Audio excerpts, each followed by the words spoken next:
There you go. Well, I mean, that's only if it hits the tip. If it hits towards the center, then it's just going to go right through. It's like a BB in a paper, you know, and just. You know?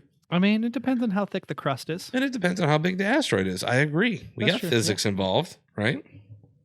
I mean, yeah, we've tried those tests and they've all failed. Never proven that the Earth is round whatsoever. And obviously, no one has seen the giant ice wall that surrounds us because it's just too far. The government will shoot you if you get any close.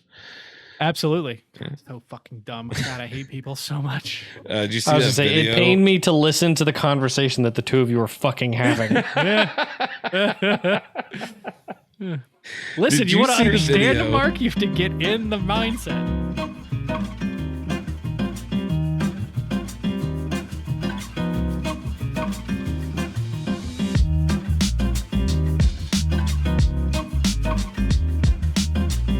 Let's go. Let's go. Ooh. Clink, clang, clinkety Clink, clank,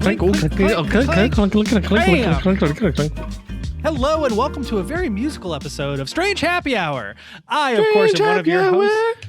I am one of your hosts, Brent the Jester Head Metcalf, along to my left. The dispatcher, Mark. Oh, shit. And the scat master himself off to the right. Handsome John.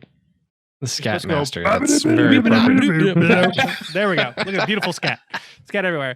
We, of course, come to you each and every week to gather together under this umbrella to discuss with you the very cool tech news and very nerdy video game news. However, before we start the show, we do have to talk about a few things from the top, including how CD Projekt Red is hit with a second lawsuit tied to the release of Cyberpunk 2077. This is another class action lawsuit in a similar vein involving the investors, but this one is not from the investors. This one is from, you would think I prepped for this before the show. I thought it was another investor.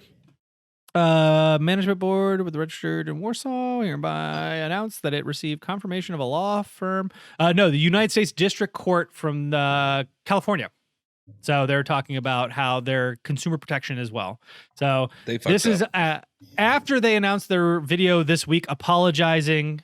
I like very tentatively, not that the gentleman on the video wasn't apologizing, but it felt like very half-hearted. There was no information whatsoever from consumers other than the fact that the next gen upgrade won't appear until the second half of 2021. We have been giving no updates as to what they're going to be fixing. There's no roadmap. There's nothing clear whatsoever about what is going to happen to this game, which is very unfortunate for everyone involved because I feel like we're going to be talking about Cyberpunk for the entirety of 2021 at this rate. The rest of the decade at this rate. But, of course, that's not the only news. We have way too much to cover, so we can't talk about it all. It might have been a slower news week than normal, but we don't have time to discuss the new Pokemon Snap, which has a release window coming in April. Super excited for that. God, it looks gorgeous. We also don't have time to talk about how the Last of Us series for HBO lost and then gained a director. And we also don't have time to discuss Sony Santa Monica Studios working on a current Sony franchise. Ooh, is it Last of Us? Is it Uncharted? We'll find out. But we do have time to discuss what we like to call on this very show each and every week as we gather together under this beautiful quarantine umbrella, hiding in our bunker like the bitches that we are. Oh, what we like to call the important shit. The important shit. The important shit. There we go. Thank you for marking me, Marky Mark. And I think we're going to start with you, Dispatcher. Talk to us about what's going on with IPFS. I don't get it, man. So what I'm not going to be talking to you about is what happened on apparently CES days 2 and 3, because I found out in my research that CES day 2 is something that we had already talked about apparently. And CES day 3 talked about some laptops and some TVs. I'm not really... It's almost like an extra long episode that we had last week, covered more than we expected. We thought it was only day 1. It turned out to be more than just day 1. Anywho, what I'm actually going to be talking about today is Brave browser and their implementation of IPFS. For a lot of people, nobody's really going to know what either of those things are. So Brave browser is a browser that I've been using lately. And I happened to come across this as I was looking through the news. Brave is essentially a Chrome-based browser that removes a lot of tracking features from the internet. Using it currently while we do this show. There you go. Yeah. In particular, it blocks scripts, like cross-site scripts, from running from certain ad providers, like what Facebook and Google would be using. Now, the downside to that, of course, is that Google's CAPTCHA seems to suck ass every time I go to a new website now because I have to re-verify who I am every time. But anywho, they've gone with an implementation of IPFS. And IPFS, for those who don't know, stands for the Interplanetary File System. The most ridiculous possible name that they think they could have come up with for something that has absolutely nothing to do with being interplanetary. I like this because I feel like they're prepping for when aliens come. They're like, listen, we've got a system that works even off Earth. I don't know. Take it with you, Elon. So the whole point of this, anyway, is that IPFS is supposed to be a protocol used for a decentralized type of web browsing. You type in an internet address or a URL, not much different than you would currently. But the whole point is that it goes to the original server and then fetches like a chunk of information called a hash about the website, basically, or like a computed way of knowing what the signature of the site's supposed to look like. But other places in a peer-to-peer fashion, like user-to-user fashion, can have that content that you download. The best way to think about it from a tech perspective is like the way that torrents work. Torrents, you go to a centralized list that says, here's this file, or here's the information about this file. And you go to a pre-approved or not pre-approved, or rather a supplied area to get these files, and peers will then jump in and say, hey, I've got this available too, and you start a download with them so that you get different chunks of the file from like 100 different places at the same time. It's extremely efficient the way that you download things. Sorry, I didn't mean to interrupt you, but rather than the alternative, which is what we do now, where, a website sits on a Google data center and we get it strictly from that server exclusively. Correct. The benefit to that for people is that, for example, if the server's located out in like West Europe or East Europe for us here in North America, well, that could take a while. You've either got to pull off of satellites to get over to the other continent, or you got to hit the fiber line that runs from New York across to Spain, I think. You've got to hit one of those, and the latency and the throughput can sometimes be bad. So the whole point is that if somebody else in the States here has gone to that site before, they'll have a copy of that, or some server will have a copy of that you can then download from them instead of, the other location across the globe. Now, something to point out about this is that this does create a decentralized internet. The whole point is that the websites that you're looking for don't exist on servers. They exist on clients. They exist on you or on your computer, on my computer, on other web servers that have nothing to do with that website in particular. And the whole point is that deleted content, restricted content is always available by somebody somewhere, and gives a whole new idea to uptime across the internet. Now, one of the biggest downfalls to going to a decentralized internet service, anyways, because this is brand new tech, most don't survive because they don't have great browser implementations. Brave, which is arguably a very popular, non-information sharing kind of browser. What was the number?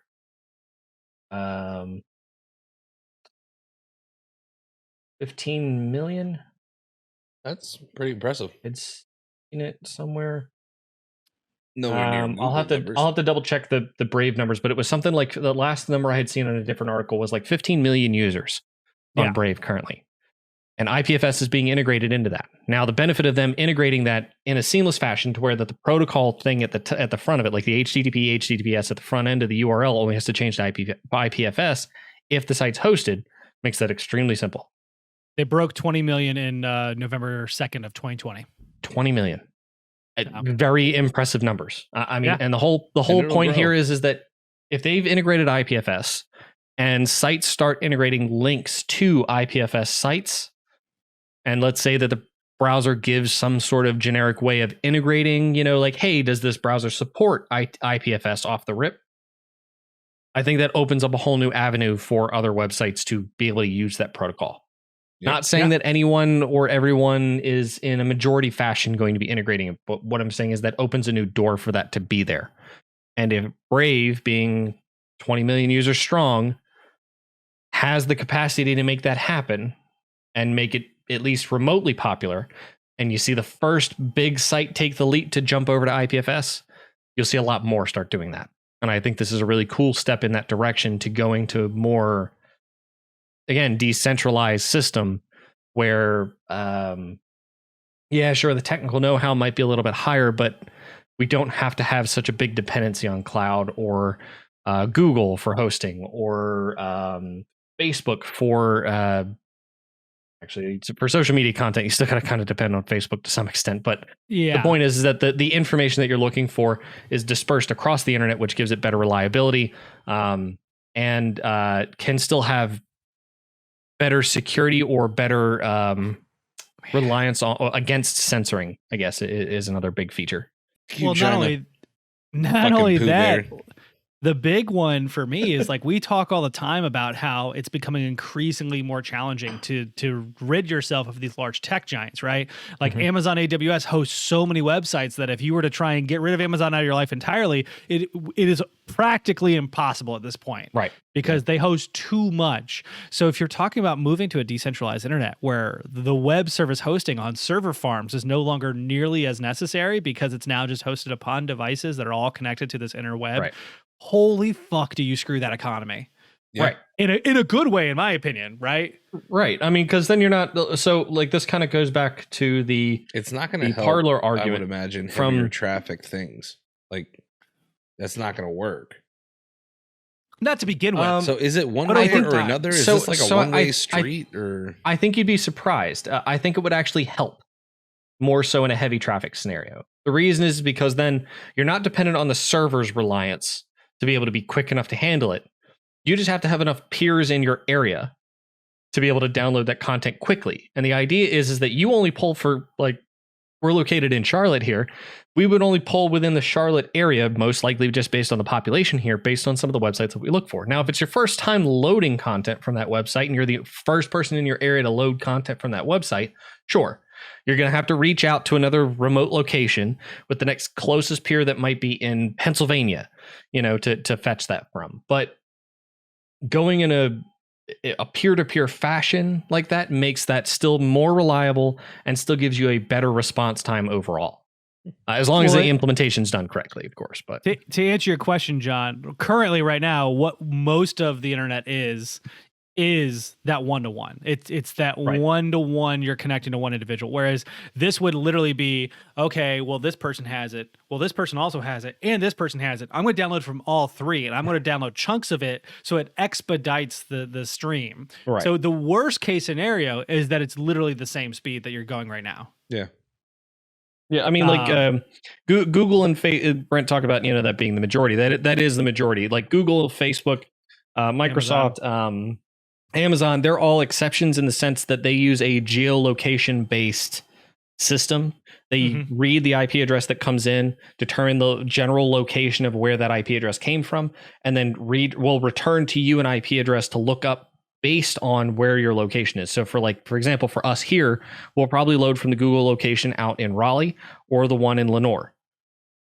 And that's completely based on how we load from Google services. And the idea is a full copy of your account profile exists in that location as soon as you load there.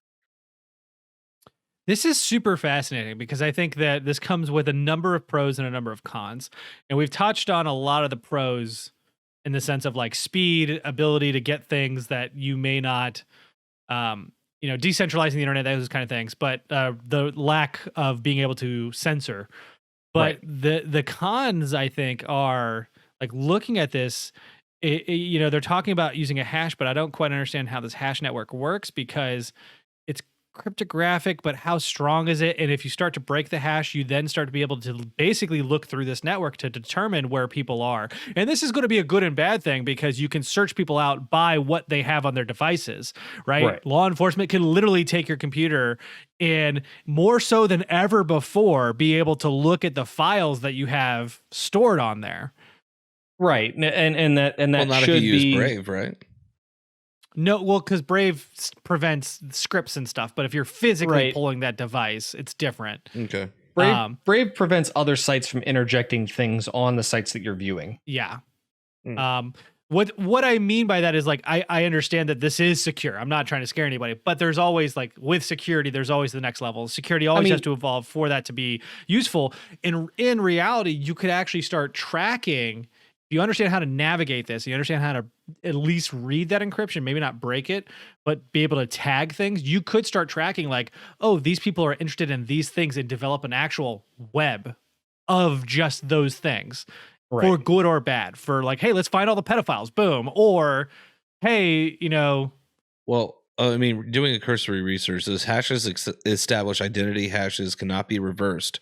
So simply knowing the result of the file's hash from a hashing algorithm does not allow you to reconstruct the file's contents, but it does allow you, however, to determine whether two files are identical or not without knowing anything about their content. The whole point is that the only thing you download from the original server is that hash that says this is the resource, this is the expected result of the resource that you're looking for, and you search the peers around you to say, or you put a broadcast out essentially that says who has this content. Give it to me. And they will respond with that content. And the whole point of the hash is, yes, a hash cannot be reversed. Like that's the whole point. The problem is that hashes can be indexed. Yeah. So for example, in web development in particular, it's kind of progressed at a certain point. So we used to use good. Well, I was going to say, are you going to define hash? Because I was going to define it a little bit clearer. Oh, go ahead.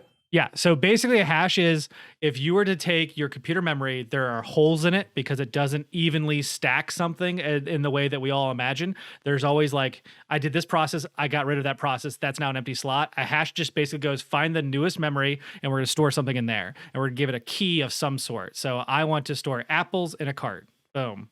Like that's your hash map to a degree. Well, so you're thinking of the way that a hash map would work. Yeah. Hashing is what that key kind of represents. What's how you find that hash. Right, like SHA hashing or MD5. That's fair.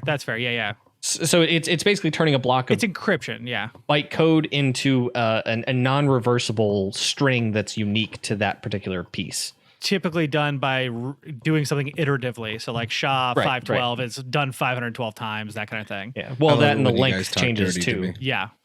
But so the whole point anyway, like so... It as sort of a history of what hashing is anyway in web development space. MD5 was an original standard basically that probably lasted up until about 2014, 2016-ish range. But the problem is that as computing power gets better, what ends up happening is the hashing algorithms can hash at a certain speed, and ultimately you can eventually try out every single possible combination of characters to get every available hash type or every available hashed value that you could possibly get. And the whole point is you build a giant enough database of this that whenever somebody hands you an MD5 value, which generally sometimes people would hash passwords, that's the most common use case anyway, is that people hash passwords so that the server doesn't physically store your password. It stores a non-reversible conversion of your password essentially that will pair up again every time. And what they would do is they'll take that MD5, like they'll get that hash value from your database, throw it against their database of hashed passwords, and then get the actual password back out of it. Just because they can look it up and they've done the computation themselves somewhere else.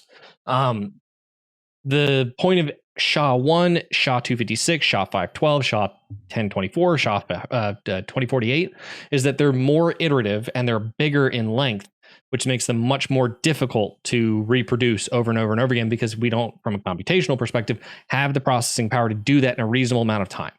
The current time frame based on current computational availability anyway with a server farm, for example, for SHA-512 is it would take you about 100 years to get every available possible permutation of that hash to then be able to reverse them. So the whole point here is that, like, sure, you could reverse it based on that hash that you get, but that hash, to my understanding, is more to make sure that the content that you get is correct. Not necessarily so much to say, yes, is the content is the content up to date? Is the content secure? Is anybody tracking the content that I'm getting or anything like that? It's more to make sure that the content you're getting is correct. But it does ensure that whenever you store the hash, for example, maybe as a history, that there is no way currently for somebody to reverse that and see what you've looked at, if that's the case. It entirely depends on what the browser's implementation is from there. Because this still uses a naming system like DNS. It's called IPNS. That still uses a name system and page, path system. No differently. It's just a matter of, I guess, what makes it like full circle. How much of this is really secure? Like what else outside of this makes this secure?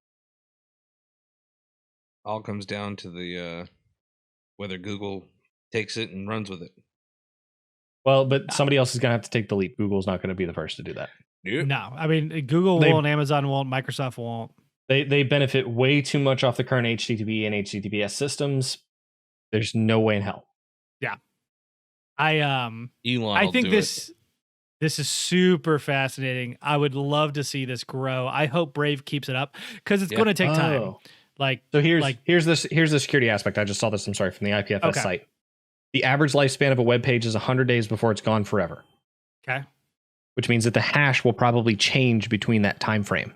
Interesting. So the idea is that you store that hash that you've retrieved that web page from this file system. Yeah. Basically, after about 100 days anyway, that hash becomes completely invalid and useless anyway.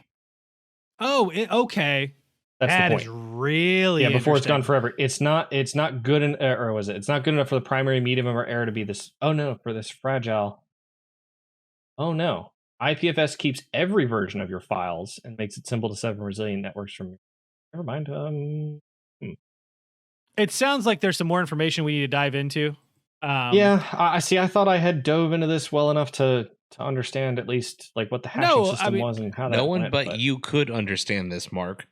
Jesus, Mark. That's why you're here. Like, it's okay. We'll come back to it. I'm super excited about the prospect of this. This sounds incredibly interesting. Mm-hmm. I mean, a decentralized internet, I think, is something that a lot of people who spend time on the internet would love. And I can see the problems with it, but I can also see so many pros to it that I would prefer it over a current iteration. I'll tell you this from a security perspective. The easiest security measure here is that you're not hitting the server every time to tell them what you're looking for. Yeah. Like you may do it once or twice, or if somebody else has the index of what the hashes are somewhere else, assuming, that like you could probably grab that from somewhere else, as the original server doesn't necessarily have to know that you loaded that content. Yeah. Yeah. Like, I mean, like that's an easy one, but especially if they can't track ads on Twitter and stuff, and that would make them sad. Yeah. Again, like there's a lot of industry that would be upset about this. I would love to see what Brave can do with it. I hope they can expand. For comparison factor, Mozilla Firefox has 250 million users compared to Brave's 20. They would get sued for stealing because they're denying them revenue and would be anti-consumer. Or no, what they'll be anti-consumer. So. It depends on like how the website handles themselves, because like Brave isn't doing anything other than allowing the system to work within it. Well, the decentralized system would actually not pull from the server, so technically they wouldn't even recognize that their ads are being viewed.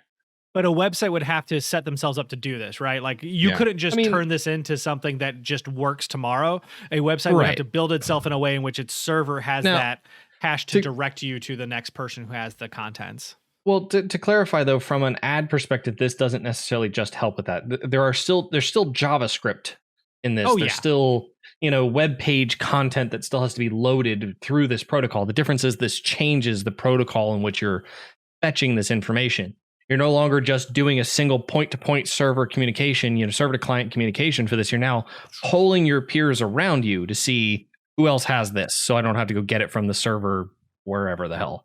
There's no longer a mainframe. Matrix gone. Matrix destroyed. Please let us know what your thoughts are on IPFS and its integration to Brave. Do you think this sounds like something interesting? Do you think that Brent doesn't understand hashes? Probably. You can let us know in the comments floating directly above. We'll talk Mark's about hash sets after this. Not many people do. You're absolutely correct. I was confusing hash with hash map for a second. That's okay. It's time to move on Hash browns? to what Handsome John has to talk about, and it sounds like a lot of old movies are getting new games. Yes. So excited to announce that Ubisoft is now partnering with the newly made Lucasfilm Games to make an open world game in the Star Wars universe. Ooh. Super excited about this because the creators that they decided to go with is Ubisoft Massive. And as you know, they are also the same development group behind Division 2. So they're going to Division 2. Can we talk about that for a second? Didn't age well this year. No. Everybody says that. I say they're fortune tellers. Yeah, all I'm Who saying saw is that one coming? storming the They Capitol with your friends seems a like a pandemic bad that just ravaged advertisement. New York. We have, a limited amount of, police and agents to protect, DC. And you have a group called the True Sons, which is, they occupy the Capitol building and you have to kick the shit out of them to get them out. I mean, all I'm saying is they really called it. I don't know what else to tell you. Division 2 becoming the new South Park. There you go. Yeah. Or Simpsons. Yeah. Yeah. But so Simpsons, I'm really excited that Ubisoft Massive is going to be using their new Snowdrop engine that they use with Division 2. It's going to be a big deal. We don't know what they're doing. They said that it's going to be a totally different thing than what they did with the Division, but I'm sure it's going to have some aspects of it. That's what they're good at. I would expect something like that in the very least of in the frame of how they operate, but a social looter shooter. That's what I want. A social saber shooter or no saber labor shooter. What? I want no sabers. No sabers? Labor shooter. We're shooting labor units. I want no lightsabers. Get them out of here. I think it would be cool to have a Mandalorian set where you've got a group of Mandalorians. We talked about this back on our Discord. Bounty hunters or something. Yeah, where your guys are going after bounties together and you've got different weapons that you could have your heavier, beefier Mandalorian or your lighter skilled. It's honestly going to be like what Anthem should have been. I want to be a droid. Like I want to be one of those That's assassin, like the assassin droid on episode 1 of Mando, where I could just spin around and go. That's like your special. It's just like. Let's be honest, Brent. As soon as you said you wanted to be a droid, the first thing I imagined was you coming in as like in BB-8 or something like that. Like that's all you're saying the entire time. But I also just have guns coming out of my ball.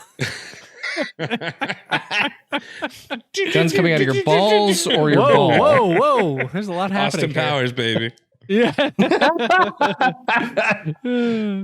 No, you didn't get where that reference came from. Yeah, you're youngin'. No, Massive touching this is great. I mean, Ubisoft lets their developers, it's not going to be just Massive, just like every other title isn't just Montreal or whoever, but Massive leading the charge. Super happy about that and cannot wait to see what they come out with it. Yeah, EA originally had a 10-year agreement that was supposed to last until 2023, originally starting in 2013, for an exclusive ability to make games in the Star Wars universe. But as we've seen where they have, dropped the ball. I mean, they made Battlefield 1 and 2, Squadrons, and they had actually one, in my opinion, one good, really solid game with Fallen Order. Yeah. That even fell short in certain circumstances, but for the most part, to me, was a very, very solid game. I think, with the creation of Lucasfilm Games was like their answer to like, hey, we're not going to stop you from making games. Like, we're not going to cut it, but we're going to take the exclusivity out of it and really kind of regain control. You're going to have to really talk with us a lot more for what you're doing in the future, because with their failed games that they had, on top of a lot of the drama that they had with Visceral Games, which rest in peace, the Amy Hennig game that got blown out of proportion and then just dropped out of nowhere. Visceral Games was disbanded, and if you didn't know, Visceral Games was the one that made Dead Space. Yeah, dissolved. Yeah. But I was really looking forward to another Dead Space like remake or something, but it's not going to be by Visceral Games. So, but yeah, it was definitely an answer to kind of what they were doing. I see your hand back there. Yes, sir. Yeah, oh, thank you. So I think it's important to note that the EA exclusivity deal till 2023 is still real. Yeah. The difference is that Disney is so tired of their shit that they've basically allowed the other published developers to go, guess what? Just announce the games you're making. Like, Well, I that's- mean, it is technically, but I mean, I said No, that nicer these- is what I did. And well, yeah, you're but an like asshole. these games aren't going to release before 2023. That's the key. Like Yeah. whatever Ubisoft's working on won't be out. But Disney is so ready for people to disassociate EA and Star Wars that they're like, Ubisoft, announce your game now. Say something Right for the love of God, now. save us. And the important part is what you're talking about with the Lucasfilm games is like Disney is now publisher. So whereas Yep. beforehand EA was technically the publisher and developer, but Disney owned the rights. I don't know how they worked that deal out, but that's how they worked that deal out. Disney's not letting anything go. Yeah, Yeah. EA, you have exclusivity, and you're gonna get. If you Uh-huh. do this right, this could turn into something great. And instead, they do what they normally do, and they on everything. Ooh, yeah, let's look at this. So for reference, there were 7 games announced, 4 released. And I will find the Metacritic scores for those games while you talk, John. Yeah. The highest one you'll probably find is for Fallen Order. Maybe It will be, yes. Maybe Or Squadrons, but what was not the- Battlefield 1 and 2. Well, what was the Battlefront? Battlefront, what was I'm the, sorry. What was the new one that just came out?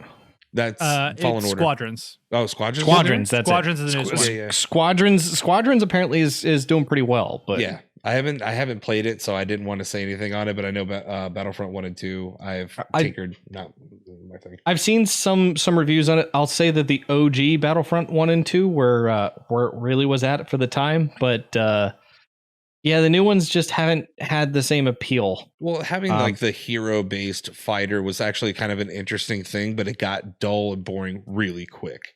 And the Yeah. fighter part, the fighters were fun.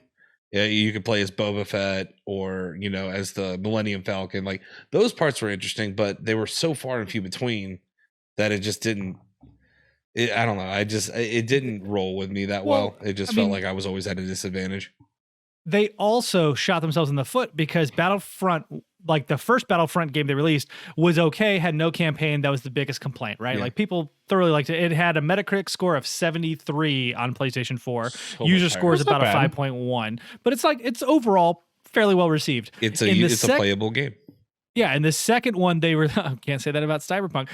In the second game, they went ahead and introduced this card system that had all these crazy microtransactions, right? And these microtransactions caused people to lose their freaking mind so much that they had to take them out of the actual game. Well, like they that was disabled them for because 6 months. The law was coming in and saying, "What the fuck are you doing?" Yeah, there was a long point there where the legal landscape of that was easily going to change. So Yeah, and Like, they were like, who- "We're not who gonna be knew? arrested for this." Sorry, I have the ability to look at these Metacritic scores. Battlefront 2, 68, which is not nearly as low as I thought it would be. User neither. score, 1.5. oh no, oh no, Hot damn. oh wow. Jedi Fallen Order is a 79 with a user score of 7.7, and Squadrons is a 79 with a user score of 5.7. So both of those fairly well received, I would Yeah. argue. 5.7 is a Yeah. little lower than I expected for Squadrons, considering how much like positive reception I've seen online. But overall, yeah, I mean, these last two really ring it out of the park. Those first two, whoo! If they would have started off with those games, it could have been a different scenario for them with Disney, with them saying, "Okay, well, I don't know, it may be more of a mixed scenario, but with EA not responding to any or commenting to any of this, I definitely know that they're not happy." They had their one comment, which is, "We look forward to our relationship with Lucasfilm Games into the future." Yeah. I'm sure you do. About the only thing that you can say, and it's they're not shutting them down, and No. it's Well, I mean, like- expected. The way that they handled Anthem, for instance, Yeah. which is why I think they ultimately scrapped what they were doing with Amy Hennig and Visceral Games. I think they had something planned along that lines that was going to have a bunch of loot-based mechanics, and then they got a bunch of crap, and they're like, we don't even know what we're going to do with it. Just be done with it, and they just tore it apart. It not only could have been that- that. It could have been drama between Amy Hennig and the higher ups. It could have been anything. Whatever it was, yeah, we will never know. We're missing out on Star Wars 1313, which was supposed to be Boba Fett's origin story of how he gets the Mandalore armor and all this other stuff. Like, there's some cool games that they were talking about making. But ultimately, this is a smart decision because, let's be honest, EA is not a great publisher. Like, consistency is their biggest problem, and they're absolutely greedy. Like, Yeah. we've talked about it before They're on the show. probably the greediest. But Spider-Man went through the same throes where there was a entire deal with Activision to make Spider-Man games for like 7 years, and Activision made 2 good Spider-Man games out of the 7 they released in that time frame because there's no reason for them to be competitive. They don't have to be. They have a franchise that sells with consumers that want those games. So why be better than they have to be? They're going to do the minimum viable product and release it because that's what these large publishers do. So I think if anything, what? You're sipping. I said min-maxing. Yeah, exactly. So for anybody who's excited about Star Wars games, now's the time to get fucking excited because once EA is done, it's now the highest, the whatever bidder they want to give it to, and it opens it up to other things. Like I can't wait for the indie developer. Like hell, I'll throw out. Oh my god, who made Guacamelee? What was wrong with me? Drinkbox. Drinkbox. Thank you. My brain went Supergiant. I was thinking Supergiant too, and I was like, it's not Supergiant. But I can't wait for the Drinkbox 2D platformer Star Wars game. I can't wait for someone to make the actual that hollow chess game in the Millennium Falcon. That should be a virtual game. Somebody who makes virtual board games should make. We should have. I don't know if you guys have ever heard of the game Reigns. It's like a mobile game that moved onto PC, but it's like a card game where you select decisions. And it's like you select decisions, and those decisions add onto your deck, and the goal is to build a full deck. But if you make the wrong decision, you die. You're a king or a queen or whatever. There's a Game of Thrones version that's really cool I bought on Switch where you get to play as Khaleesi, and you're making decisions as the hand of the queen. Oh, cool. And depending on what decisions you make depends on how long your reign lasts. That could be a Star Wars game. Like, there's all kinds of things you can do with this franchise that doesn't have to be big blockbuster AAA bullshit. And I'm so excited. Beautiful about this franchise in general is that it goes deep in so many different directions and has so much lore around it. Like how they did Mandalorian on Disney Plus. Like my dad doesn't like sci-fi, and he looked at me after I was like, "Well, that's it until the end of this year," and he's like, "What? No. Oh, you guys, I need more. Were you? That's it? And you had me sit down and watch this, and that's it." I was like, "Wow." End of next year, if I remember right. Yeah, no, it's December this year. They're gonna have the Mandalorian season 3 and the spinoff. Hashtag spoilers. 22, but we gotta talk. You might want to. But we gotta talk after the show. I'm so excited. You didn't tell me you finished it. Yeah, I know. I was gonna talk to you about it tonight. I knew it was gonna come up because of the Star Wars stuff. So yeah, not worried. Yeah, but yeah, sorry about that. You might want to put Star Wars spoiler or a Mandalorian spoiler content on this. You know what I mean? I'll mark it here. 36 something. Because I would hate to be that person. It is still fairly new, so. You did say it. I was like, well, I guess that's it. I saw your face. I was like, yeah. Yeah. But yeah, I mean, it's got so much it's so much potential. It just feels good. And after seeing Mandalorian, I really feel like, wow, this is the interesting part of Star Wars I want to see. I'm sorry to say that the movies just weren't doing it for me, but a lot of this new stuff, I'm like, okay, I like this. Also, like Mandalorian made me like Bill Burr. Like, not that I hated Bill Burr, but his comedy stand-up so fucking irritating sometimes with how loud he can be. Well, he can be kind of freaking mean. Like, it's just one of those comedy skits where you get to that point where you're so aggressive and you're just like, not funny. Take a Xanax, dude. Calm down. Yeah. So like watching it 2 episodes with him, and I was like, oh, I like Bill Burr. Okay, let's do this. Yeah, he did a really good job in that. I was pretty impressed. Yeah. Anyways, the second half of your story. Oh, yes. And not to mention one of my favorite franchises, Indiana Jones, is now having a game being made by, drumroll please, Bethesda. I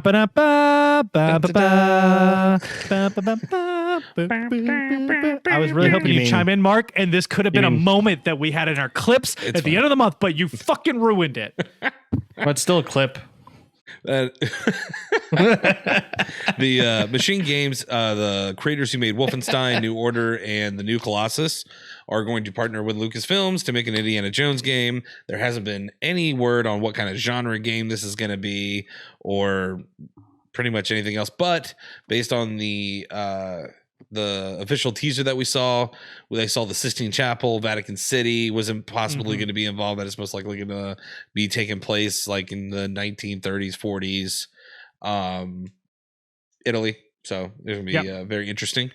The part about me that makes this kind of weird is that, this particular developer, Machine Games, Wolfenstein is a first-person shooter. That's what they're known for. And I'm kind of wondering where they're going to go with this. Like, what kind of game is this going to be? Are they going to do something totally new and out of the box? Maybe. So- Or are they going to stick with what they're comfortable with and make Indiana Jones like a first-person puzzle / shooter? Like, I guess maybe. I'm with you. I'm with you because Bethesda is known for making what style of games? First person. Like, all of their studios make first person games. I don't think a single one of them makes third person games. I mean, yeah, There's because third-person options, though, aren't there? Fallout's first person. Yeah, but they're like the most ridiculous tacked on third person options. Right. Yeah. And that's literally only for like Elder Scrolls. I don't even think Fallout has a third person option. I truly think it's only I think Elder Fallout Scrolls. 76 does. So I know that when you get into the power armor, that is a thing that moves you to a third person view. But if you're outside the power armor, I don't think it does. And it does, regardless of that, Yeah. like the games are made to be played in first person. Right. So that is kind of my concern, only because when it comes to Indiana Jones, like we know who he is. He's Harrison Ford, young, spry, has pneumonia, and so pulls his gun in a knife fight. You know, I still love that. The whole like in the first movie when like the guy has the sword and does all those things, and he pulls his gun. It's because Harrison Ford was sick with pneumonia and did not want to do the stuff. There's like a whole fight scene that he was supposed to do, and he just went. And they're like, oh, that's actually really good. We'll just put that in the movie. Thanks. Good. So, I'm Harrison Ford. I do what the fuck I want. correct. Yeah. I mean, have you seen the man? He is on a lot of drugs these days. See, everybody says that. I just think he's just. John, He we gets it. watched him pierce Jimmy Kimmel's ear, and Jimmy Fallon. He was very evidently on drugs in that. I think he might have been drunk. I don't know about drugs. I don't know. He was feeling Why that not couch both? pretty hard though.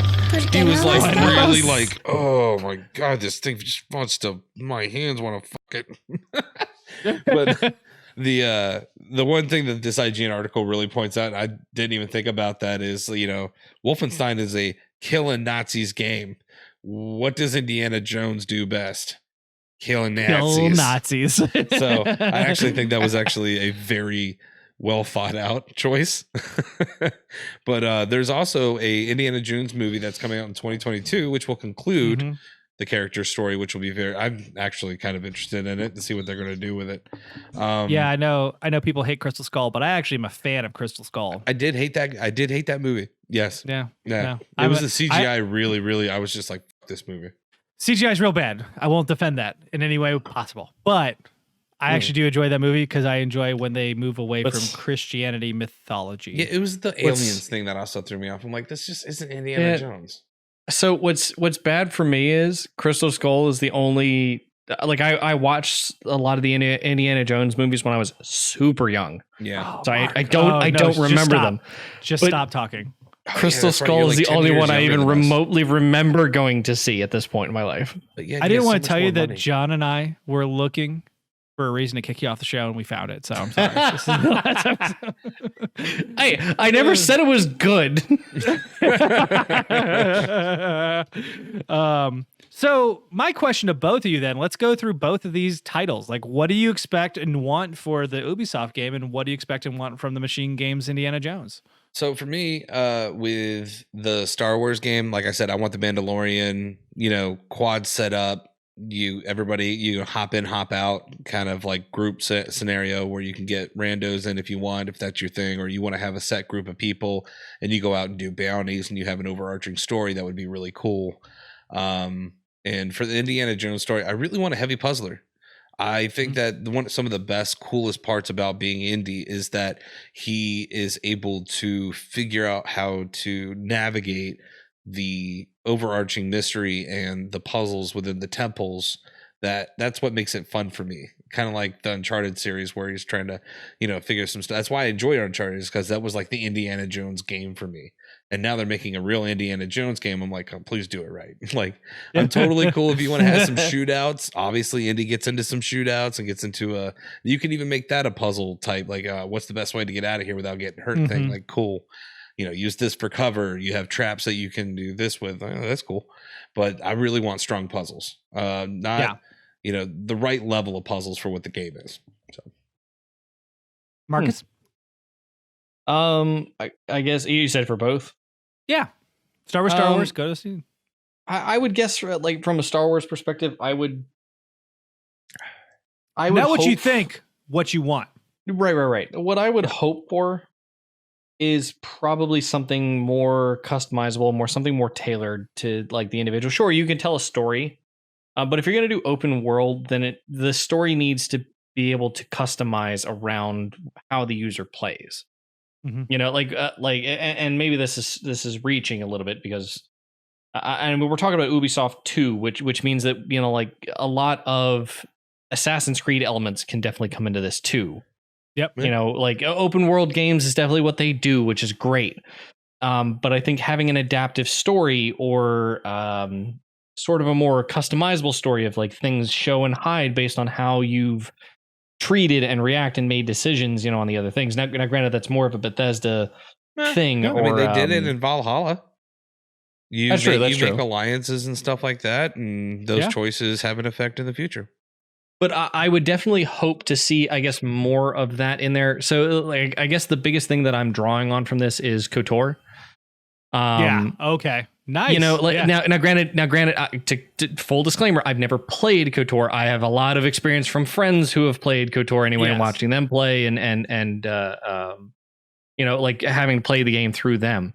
But I guess having that sort of built experience of your own, I guess, would make a ton of that in the sense of not necessarily that you're playing the hero or a specific character in the world, but that you are a character in that world, that you are part of that, like I think that would change things entirely. As far as Indiana Jones from Bethesda.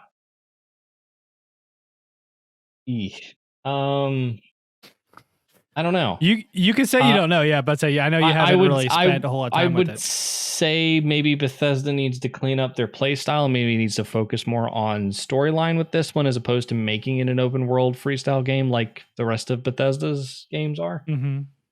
Don't get me wrong.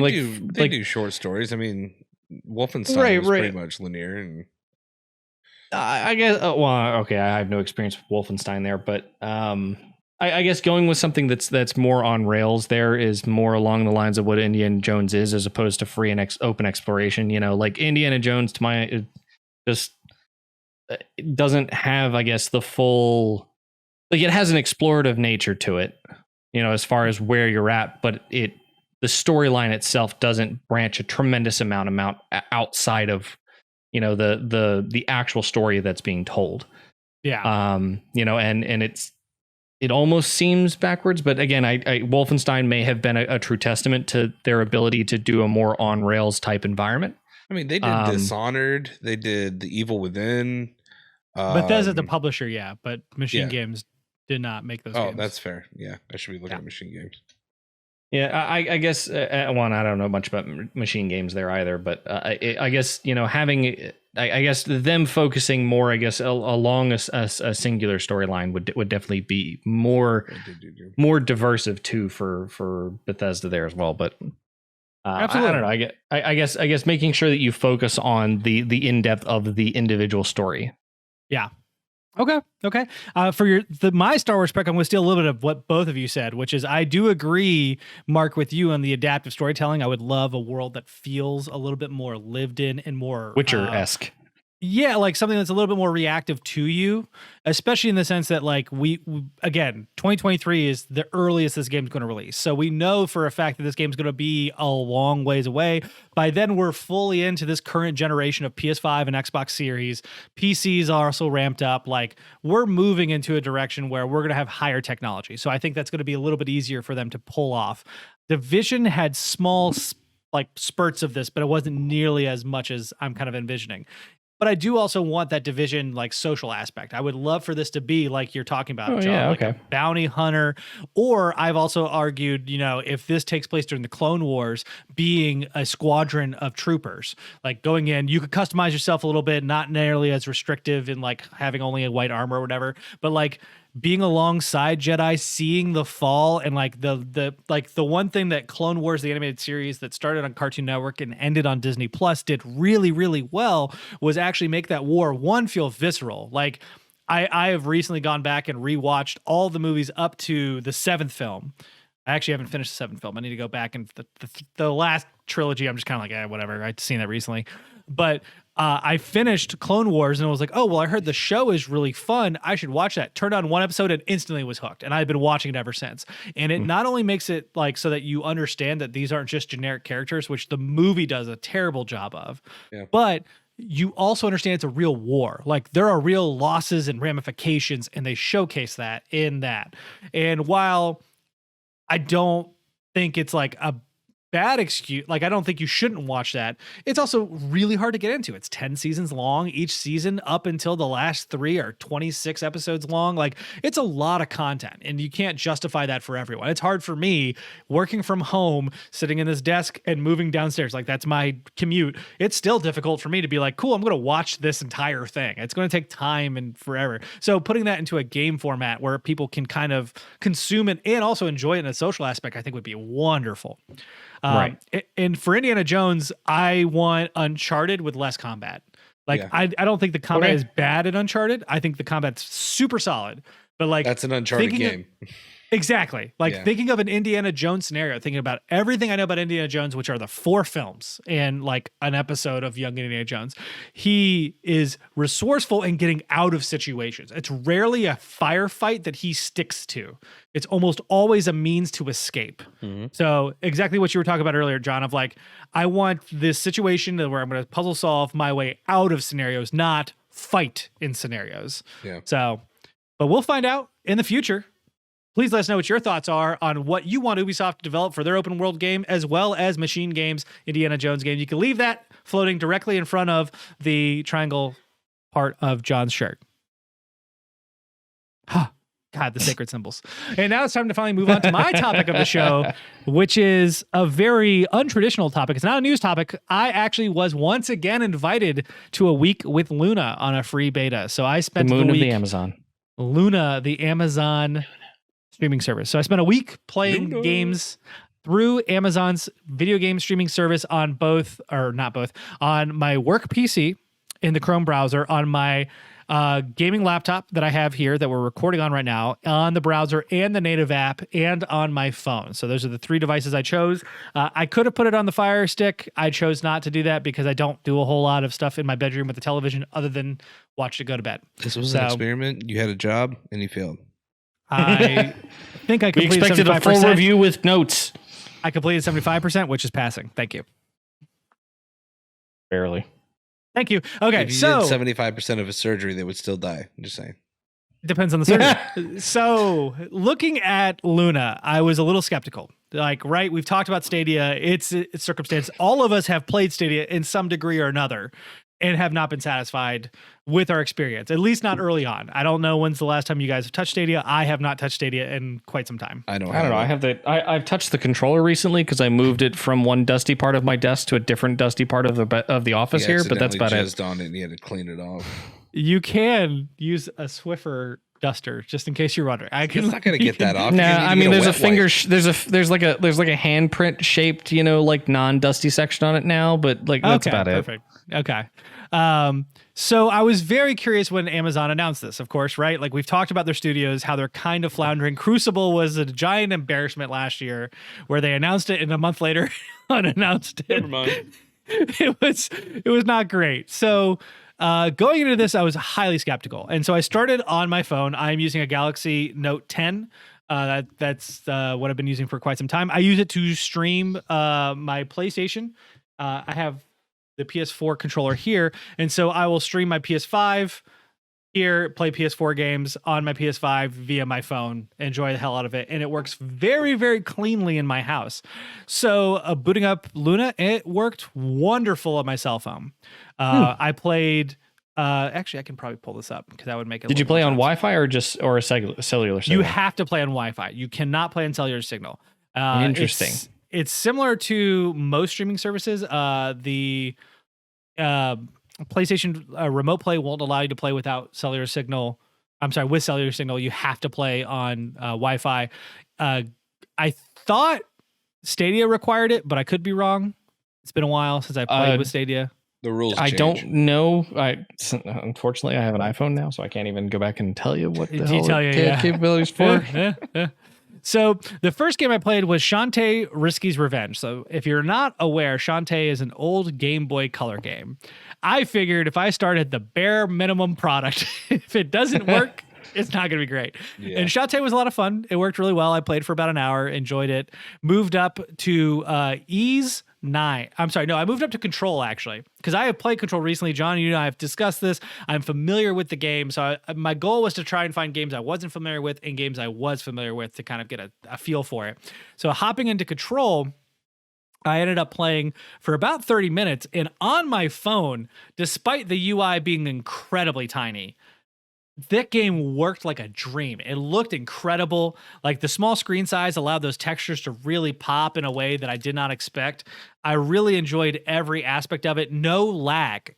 And I mean no lag in a game that is full of nothing but like particle effects and stuff. And so this is like what the setup looks like, because I got a little clip here. So it's the phone and all that stuff. A lot of fun. Really expecting it to go completely awry, and Control ran like a dream. Arguably the same as it ran on my PS4 when I was playing it earlier this year. So now you said it was slightly buggy on that too, right? Just to make that clear. Well, on the PS4 it had a few problems. I didn't get to those parts on the Luna, to be fair, like because it didn't happen until later in the game. You know, I like Control. I don't love Control, so that's it. Yeah. I was trying to kind of play around. So I probably played Control for about an hour and a half. I played Shantae for about 30 minutes and then decided, all right, it's time to move on to my PC. So I hopped onto this gaming laptop, which is decent, right? Like we talked about the specs last year. That's when we bought these machines, John and I, and moved on to Ease 9. 8? Is it really 8? Oh yeah, 9's coming out this year. Ease 8, which is like 9? What? Yeah, Lacrimosa of Dana. So for those who aren't aware, this is a action RPG series from Falcom. It's a Japanese studio. They're very kind of low budget, but they're fun. And I played it on Vita for both games. It's also available on PS4. The newest one's coming out exclusively for PS4 and PC. So these games are fantastic. They're high action. They're very frenetic. It sucked playing Ease on my PC. I played it originally on the client. I'm sorry, I played it originally in the browser because I was like, cool, I'm just going to see if it works in the Chrome browser. No, it does not. That's the answer. It just is not at all. I'm talking screen tearing, lag. I nearly died in the first boss fight.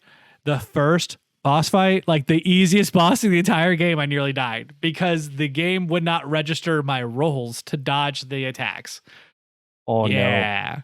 So the strength in not necessarily as strong as Stadia here is that you can save and then, of course, transfer to whatever device works for you.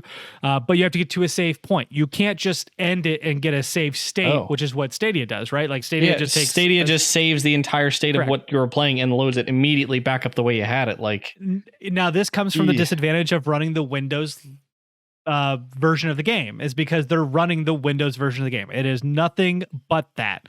So because of that, it operates on how that game would work originally on a PC.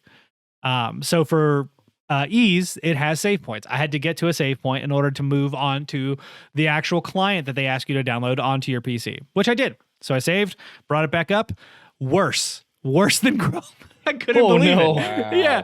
I played for 5 minutes. I was like, I can't do this. Like, I have played this game on a Vita better than I've played in this powerful gaming PC. That's not a surprise. Vita was an amazing machine, and Vita means life. Yeah. Yeah.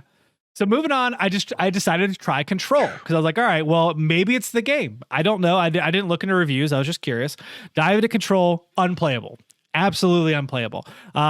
For reference, I started playing originally around like 8 or 9 at night when I first tried it. When I tried it on PC, it was around 5, so it's around when everyone's still on the internet. And then I tried again at like 10 in the morning, and then at like midnight because I was basically going off of my internet traffic to kind of Yeah. figure out where this lands.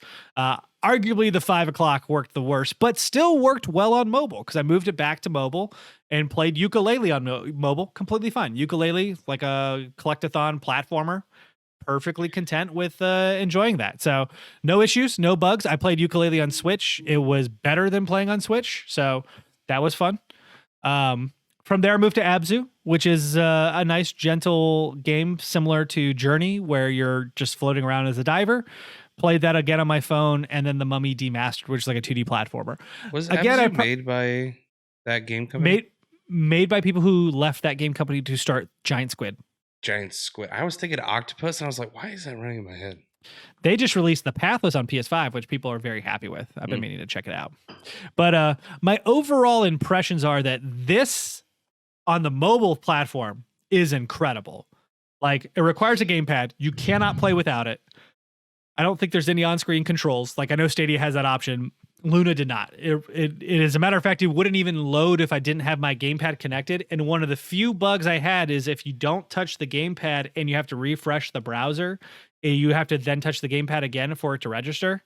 So even though this is synced through Bluetooth, because there's two major complaints on mobile. One is that issue. The other one being the browser would constantly crash, not while playing a game, but while looking through the library. I shit you not. I would try to get to a game and it would just crash. I was like, I can stream this perfectly fine, but I can't find the game I want to play right now. This is kind of a problem. But for $6 a month, you don't have to use a DualShock 4. You can 8BitDo is a company that makes like controllers that are very similar to SNES controllers. I actually have one around here. I don't have it available to me, but I mean, arguably they can be this small. No joke. And so you're talking about it this with your phone. That's a handheld. That's a Nintendo DS basically. And that's completely viable. And for $6 a month, I could see this being a platform I would use wholeheartedly. There's enough games already in the library that I would like. There's the additive of the Ubisoft account, which you have to buy, which kind of sucks. But with that, Ubisoft is uploading all of their games. So rather than just like a smattering, I mean, you could play Valhalla right now. You could play Immortal Phoenix Rising, Watch Dogs Legion. Like everything they've released recently is available here. As a matter of fact, this week they re-released the Scott Pilgrim versus the World game. You can play that on Luna. So they're keeping... I was just looking at this actually. I find it interesting that Ubisoft's going for the release there as well. Mm-hmm. Because so actually the key game that's on Stadia right now is also Scott Pilgrim versus the World Complete Edition. Of course. So I find it interesting that Ubisoft's sort of going the avenue of supporting all of them for all of these so far, because it really gives us a good basis to try everything. Agreed like entirely. Pathless does look amazing, by the way. But it sounds like Amazon definitely has some work to do there. So it's still new, and their launch was already better than Stadia. So this is a beta. That's the other thing too. It's a paid beta, but it is a beta because you will have to pay after a certain amount of time. The PC aspect, it's just undoable. Like I could not recommend anybody ever try this on their PC, whether it's through the browser, whether through its thing. It blew me away as well. I was completely content into trying to see how this could work. Well, the fact that it was working on your phone and then not the PC is making me think it's not an internet issue. It's something screen going size. on. Yeah. It's screen size is what I thought. Mostly because when you're outputting that kind of resolution, you're taking up more computational power. And so they're like, all right, well, this takes more, so we're going to have to push more. Whereas on my phone, it could be, it arguably could have been 480. I would never have noticed. But because of the size of the screen and the crispness of like the textures and everything else, it looked fantastic. So,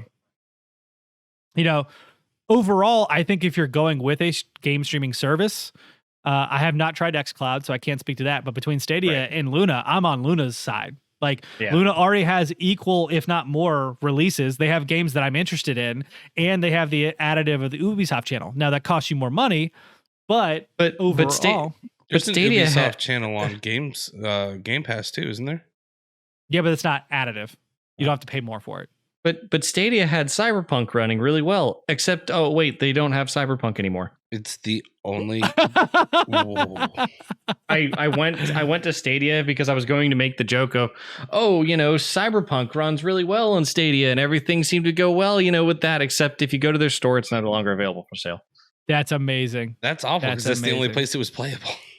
Right. I think Google probably did the same thing as the rest of them of like, yeah, we're just not going to support this game if it's really going to be this terrible. So. Oh man, that's amazing. I feel for that company. I do, but Oh, wait. I'm sorry. It is here. I'm sorry. It is. Okay. It is here. Okay. When I searched for it, it didn't show up initially. Hurry up, make your joke. It's not too late. I already made it. So Luna costs $6 a month for early access. Ubisoft channel on it costs $14 a month, and I cannot tell if that actually includes Luna as well.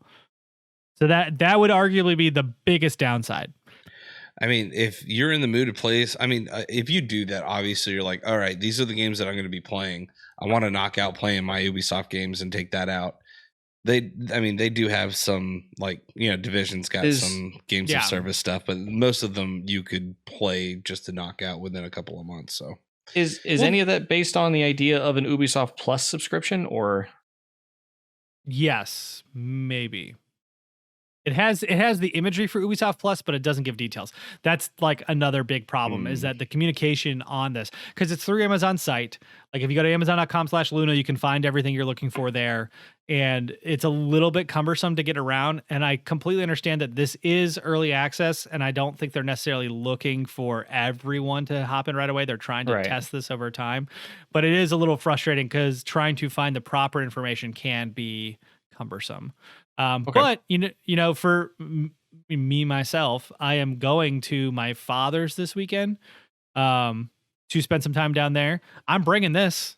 I'm bringing my phone. I'm going to try it some more down there. I accidentally did not unsubscribe from the beta, so they charged me. So I paid $6 for the next month. I'll continue on it, and if I come back with some more pressing impressions, I'll let you guys know. But I would argue right now that if you're just looking to fool around and $6 a month sounds good to you, I would jump in. I think it's worth that. I can't say like a Twitch game. Like they have a couple on here like Blasphemous and Bloodstained, which is like a Castlevania like. I'm not quite sure how well those will work, but I'll mess around with them and I'll come back and report back. Okay. Sounds good. That sounds good. Please let us know what your thoughts are. Are you looking forward to something like a game streaming service like Luna? Are you hesitant? I am very curious about the actual opinion of this because there's so much where I feel conflicted because while playing Luna, I was very excited about it. Coming off of Luna, I also remembered that I have 1,000 handhelds and literally started an emulator on my phone today for a Game Boy Advanced emulator. And I was like, oh, well, I might just play that instead. So I go back and forth a lot. But I'm curious, leave your comments. This is when Brent gets sued. No, it's not an emulator. It's a thing I made myself. I'll leave it right behind my head where the Jurassic Park poster is. But now I think it's time for last call. Last call. You don't have to go home, but you can't stay here. I thought Mark was going to kick it off, but he didn't. Of course, we are in our quarantine bunkers alone. I'll be even more quarantined when I get back from my father's. But we are still drinking because God knows we need to get through the final day of Trump's presidency somehow. So I, myself, am drinking a nice Old Forester 1897. This is a 100 proof whiskey. It is strong. So I'm sipping on it while also enjoying some Cabarrus Brewing. I can never remember the name of this beer, so I'll look it up right now while Mark tells us what he's drinking. I'm having I don't remember what the hell it's called now. It's a Gin Daisy. So it's a mixed cocktail, a mixture of gin, lemon juice, grenadine, simple syrup, and club soda shaken over ice. It is very light. Got a good flavor from the grenadine and whatnot, but it's for it being nearly half gin, you don't taste the gin. It's almost a little dangerous. That's the dangerous part. As Mark is like, you don't taste the gin. No, I can feel my face and my fingers are just so warm. And I'm going to bed. Cabarrus Brewing Vanilla Coffee Blonde is what I'm drinking over here. I have a there you keg of go. it. It's delicious. Ooh, yeah. I'll be drinking the good old Slane for right now. About halfway through. I'm trying to Nice. a little less than halfway now. Trying to finish that bottle off so I can get back to my Jameson Black Barrel sitting up there waiting for me. Feels good, don't it? Yeah. Nice. Well, of course, we do have our shout outs. You can join our Discord where we are talking about all kinds of different events. If you're local to the Charlotte region, we're actually going camping this weekend along with some dirt biking, but there's also video games to be played. We do a video game night once every 2 weeks, seems to be the pattern that we are trying to develop. And we try to pick something that's either really cheap or free. That is the goal here. So that way people don't have to spend too much money. So feel free to hop in and join us there. For the weekly deals, Humble Bundle released a music producer bundle that allows you to develop your own sounds. They also released a really cool bundle that I'll probably put up next week, but I'll talk about that then. This includes, for $1, you get Entangled Species. Jesus, 128 sounds included. Multiverse has 100 sounds. AAS Player has sound player and a bunch of packs. This is basically for anybody who wants to mix and create whatever the hell they want, up to $20 in order to get the Strum Session, Lounge Lizard, Ultra Analog Session, and Object Delay. That's a really weird way to say that. Yeah. This is, of course, supporting Youth Music UK and Little Kids Rock. And if you don't like these charities, feel free to pick whatever you want. And you can pay what you want, just depending on what you pay, depends on what you get in the bundle. Check it out. Humble's the best. I highly suggest. For some cool ass shit this week, there's some amazing snow art coming out of Japan. I realized that I was saying that really, really quickly. So it was like Snow Runt, which is a Pokemon, which is also from Japan. So it all comes together in a big vicious Snow circle. and shark. Fans have also broken the made-up language of the Assassin's Creed series. This is actually a really cool YouTube video. I was checking it out, as well as an article from Kotaku. Someone modded GoldenEye and Mario 64 into one game. This is probably my favorite of this week, which is you get to play from the first-person perspective as James Bond wandering Peach's castle. That's amazing. That is great. It's fantastic. There's a video included in the link. Check it out. And finally, for community fans, the community's paintball episode has been transformed into a free browser game. If you've ever watched Community, you'll understand what I'm saying. If you haven't, you should, because the paintball episode is easily one of my favorites. But check it out in our links, in our Google Doc, in the description, floating directly in front of Mark's glasses because we're censoring him. And now, finally, for a question of the week, which seems to be brought by John. Yeah. That was a good one. I like this one a lot. What are the things that you wish people knew about you? What are some things? Not the things. My bad. You got your answer, John? You the one who put the question? Yeah. It's a real sensitive one, when people tell me, stories about their life and, the troubles that they're going through, I don't care. Yep, there you go. I knew that was coming. I'm glad I you knew took it that ahead joke. of time. As soon as he started with that. I'm glad you took that joke because I was going to take that joke. I don't give a shit. Shut the fuck up and move on with your life. Take Xanax like everyone else. Exactly. Or drink or both. No, don't do both. But no, I would say that most people find me to be fairly intimidating. And in reality, I'm a very open person. I am, I actually do listen to people if they do have issues. I'm not technically someone that people technically go to because I do seem so. I don't even know what the word just is. A sensitive standoffish.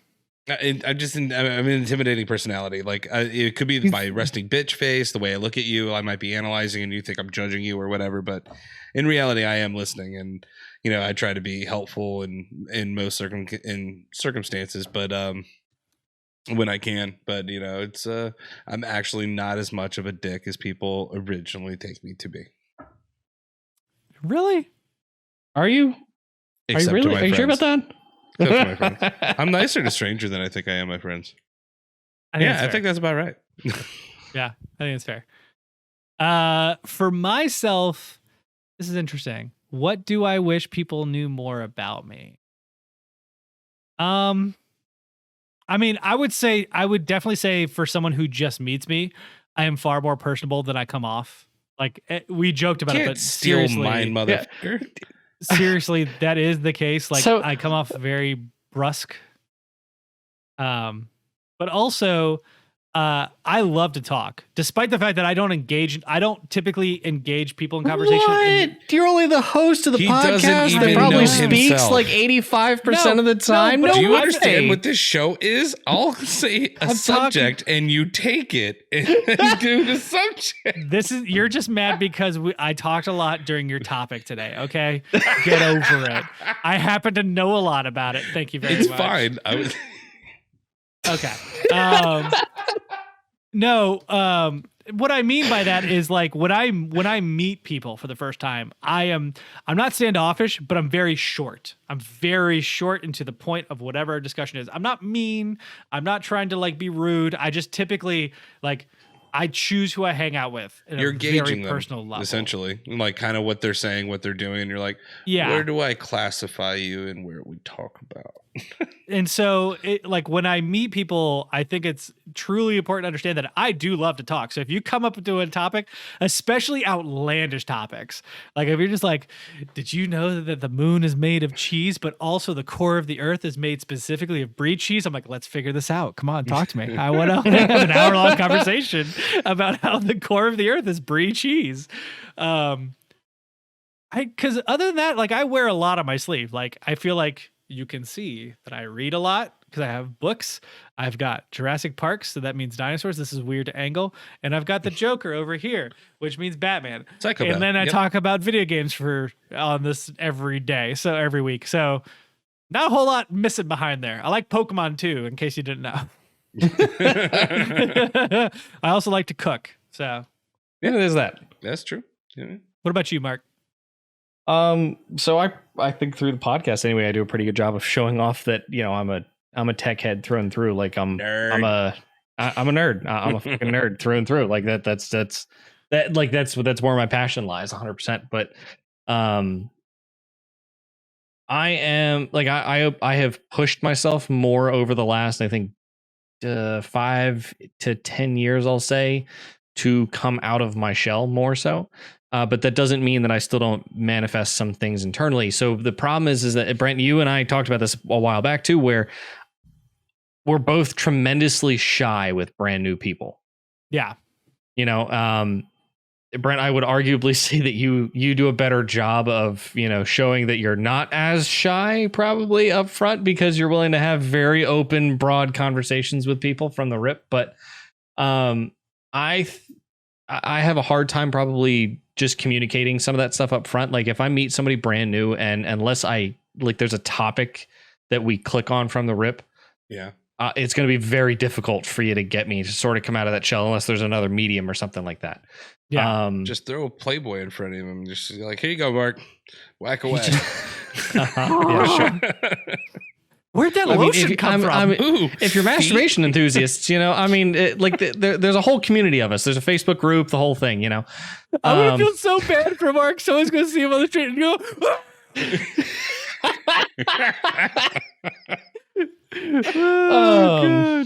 God. I'm just gonna have to return the paper. I don't know. I guess like even though I'd come off shy, there's a whole vast array of things that I'd be willing to talk about and open up to. It's just without having somebody who is personable to start that conversation, it's a little bit harder for me, I guess, to get over that, you know, like talking on the podcast, because I know the two of you very personally and we talk a lot, you know, I mean, this is episode 104. I mean, you know, we've had a lot of conversations. We've had a lot of strange conversations. If anybody, you know, goes back 104 episodes and understands what was before that, but it's so good. It's so good.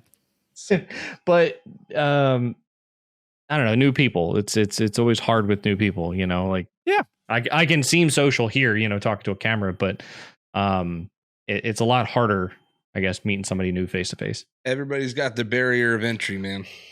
Like, I mean, I like growing up, I was the kid that hid behind my mom's legs because I was too terrified to talk to people. You know, that's who I was back then. I'm glad you specified. I mean, took me a little bit. I'm sorry. Anybody wants to thank anybody? I want to thank. I wanted to give a shout out to my boy Squeezins. I've known Travis since literally first day freshman year of high school, and because of him, I've come out of my shell 1,000 times over. Look at that. Thank you, Squeezins. There's your shout out at 78 minutes into the episode. Please let us know what you wish people knew about you in the comment section. You have the opportunity to voice that to the world. Let it out. And whether or not they listen, we'll listen. We'll be part of that. We'll listen. We'll be here. We'll but respond. until next time, cheers. Cheers.